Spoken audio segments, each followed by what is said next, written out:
Today we're going to be taking a look at Champions and the biggest reasons why you should go out and see this movie. Woody Harrelson plays Marcus Markovich, an assistant basketball coach for a minor league team in Iowa who wants nothing more than to make his way to the NBA. But after some on-the-court as well as off-the-court legal issues, he finds himself sentenced to 90 days of community service coaching a basketball team with intellectually challenged players. And soon after taking the job, he realizes that his usual approach to coaching is not going to work here. That ultimately, if this team is going to succeed and contend for the Special Olympics, it isn't going to be about how well he draws up the X's and O's, but it's all going to be about how he fosters relationships with his players. This past weekend was actually super busy in the world of entertainment. We had Scream 6, 65, The Last of Us finale, obviously the Oscars on Sunday night. So I actually didn't get a chance to see this movie until Monday. And looking at the box office results from this past weekend, it's clear that Champions was not high on people's must-watch lists. And when I saw it on Monday, there were only like 6 of us in the theater, but everyone seemed to be having a good time. But Champions is actually a surprisingly divisive movie. The critics on Rotten Tomatoes have it at like a 56% right now, but the audience score is 95. It also earned an A cinema score. If I had to guess, maybe some of the divisiveness and negative reviews from critics has to do with the very predictable story.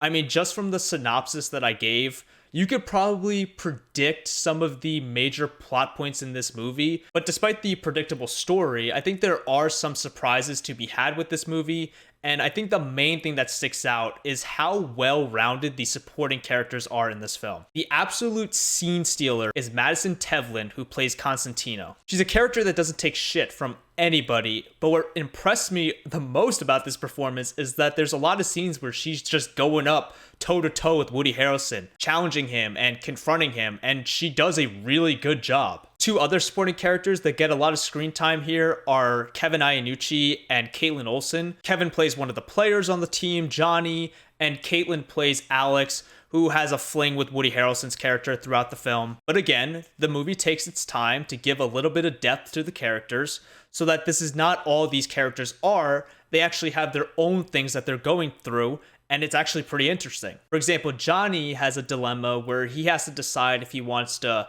move out and live with his group of friends, or if he wants to stay home with his mom and not abandon her because of things that have happened in their past. And Alex is somebody who feels like maybe she hasn't lived a full life, that she's gotten too caught up in the responsibilities to her family and to her brother, but at the same time, that maybe those responsibilities that she feels are just excuses to prevent her from working on herself or seeing the flaws within herself. Another pretty big surprise about this film is that it's a pretty raunchy comedy, especially for PG-13. It's a combination of some of the like silly and cutesy moments that you get from the team, but then also some genuinely good jokes, mainly from, again, Constantino and some of the confrontations that she has with other players or with the coach, and how she just so freely speaks her mind. And Craig, who's another player on the team who's like this sex addict. And lastly, the biggest reason why you should go out and see this movie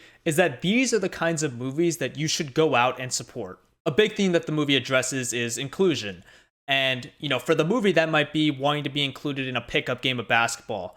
But in the real world, that's wanting to be included in Hollywood. I've been listening to some of the interviews with the cast, and they just talk about how this is like a once-in-a-lifetime opportunity for these actors, but it really shouldn't be, because there's some genuine talent here.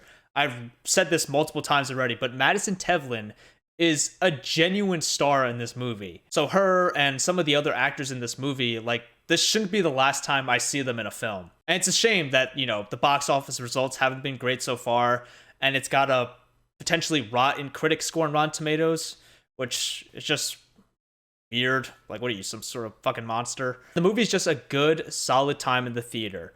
It's very heartfelt, it's super charming, and has a lot of important messages here about being compassionate and overcoming adversity and learning how to be happy and appreciative of what you have when things don't go your way. And I think if you go out to the theater and see this film, you'll have a good time as well. But those are my thoughts and reasons for why you should go out and see Champions. If you happen to see it, let me know in the comments down below, and I'll see you guys in the next one.